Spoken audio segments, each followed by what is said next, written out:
I've just had a call from a lady that's local, and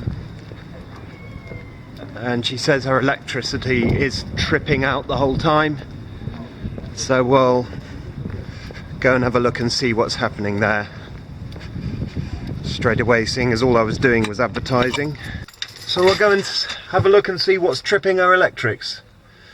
Hopefully it won't take too long.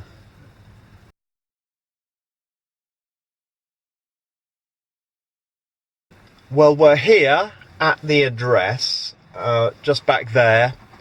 I want to get this on video if possible, so the first thing I'm going to do is approach the householder and try and massage her into agreeing to have this filmed, and I present her with one of these checker trade forms, which I've never really remember to do at this stage of a job, and try and play it by the book, and we'll see what is causing this tripping.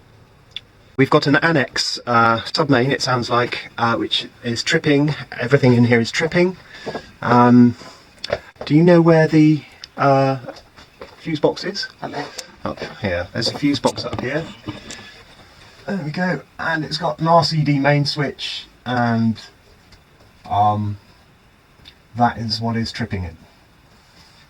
So we've got a socket circuit there, which looks like a ring, an outside point which is peculiarly off. Yeah, we turned that off because we think that might be what's doing it. Yeah, you're quite right. That probably is what's doing it, because the wet's got in. A lighting circuit and a smoke detector. Is there anything in this annex at the moment that is going to suffer if it's been turned off? Computers or anything like that? No, because it's keep tripping anyway. No. Okay. It's not making any difference. So I'm just going to try switching the outside point on and check that this trips it. No, it's not at the moment. No, but it takes a bit. A bit. And when was the last time it tripped? Just before I came. And you turn this on, it stays on for a bit and then trips, does it? Okay. It's on at the moment. So where's the outside point? It's right around the back on there. Okay. Right, the householder has carried out isolation of the outside socket, which is just what I would have done. I would have suspected that first, seeing as it's been raining quite hard the last couple of days. The first thing I'm going to do is a pat test, the pond pump, just to see whether there's any earth leakage happening there. Have a look at the ring main.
Nothing wrong with that.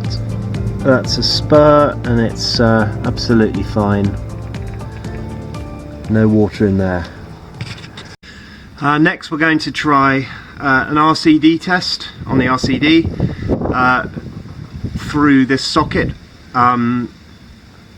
This was the next thing, and what I'm going to do is a ramp test. I think I've got a ramp test on here. Yes, I've got a ramp test because I'm using the 1530. I'm not that au fait with a 1530. I've got a ramp test on the 1730. But yeah, so we'll see what the RCD's tripping at, and that's tripping at 25 milliamps, which is fine.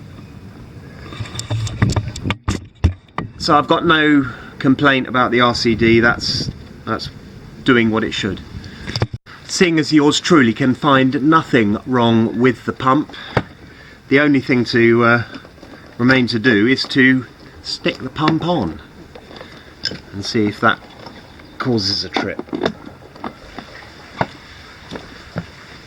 Pump's working.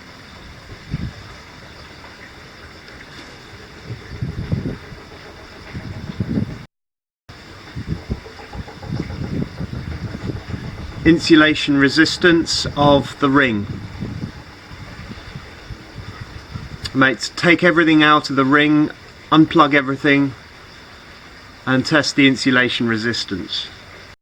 Okay, all I propose to do is a line to earth test, insulation test on the ring. My cable onto there. Cable onto there. I'm going to do it at 250 volts, and I'm just going to see what. Alright, we come up with 0.07 mega ohms on that. So let's have another look and just check that we've unplugged everything. Hadn't unplugged the motor from the pond pump, so have another go now. Have another go. 250 volts. Yeah. And I don't know what's going on here. I don't understand my own equipment. Right, we've got 5.26 mega ohms now.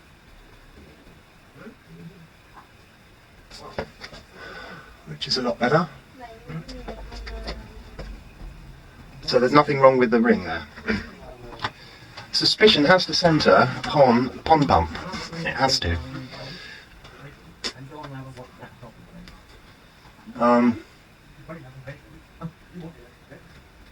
Have you been using the boiler in here at all? Yeah. You did? Oh, today? No, I haven't. I haven't been here. No, so the boiler hasn't been on and likely to have caused the trip, No. sort of thing.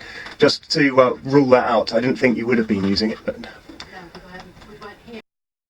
Well, all's well with that. Now, it was the pond pump in the end, as it had a fluctuating earth current leakage, and earth leakage current, it was fluctuating, and after being on for 20 or 30 seconds, suddenly it spiked, and something was wrong with it in the casing or something anyway. So all I've done is I've advised the customer not to plug in the pond pump. It's class 2, so it doesn't pose any risk, but I've just pointed out what was causing the tripping. I've told them that their RCD was working absolutely fine, and the rest of the installation is all pucker. There's just one screw missing from the MK socket enclosure, which means that water might get in there, but it was bone dry when I went in, so I'm not changing that.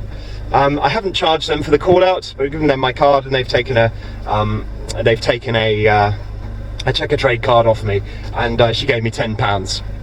I've actually been here the best part of an hour, but you know, I don't think it's worth. I can charge for. I haven't done anything except a few tests. Now, about shooting.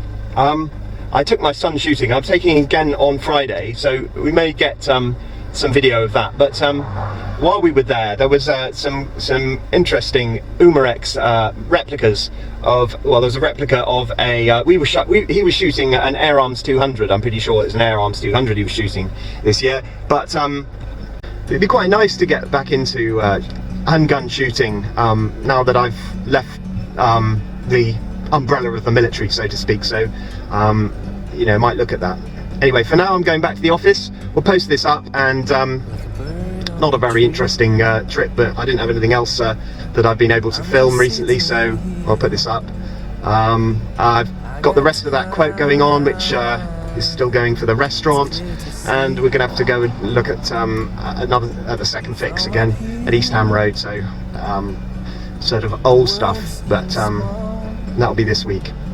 I'm also working on a bit of advertising, partly why I came out on this, really. Church on Sunday, and we had a barbecue, and we were sort of mulling over the options of parish magazines and so on. They don't actually run one, they put it all in the service booklets, and there's no advertising in that. So but I found out that there is a magazine, it's called The Bell, and it serves 3,500 addresses in or it's printed 3,500. It goes out to businesses and residents in the Arundel locality, so and it might be worth having a look. So to that end, I'm putting an advert together for that. It's I looked at last night, it's about £800 for four issues of the magazine for a year, so not much more than you pay for sort of Facebook advertising, something like that, but still a lot of money. Right, back to the office then.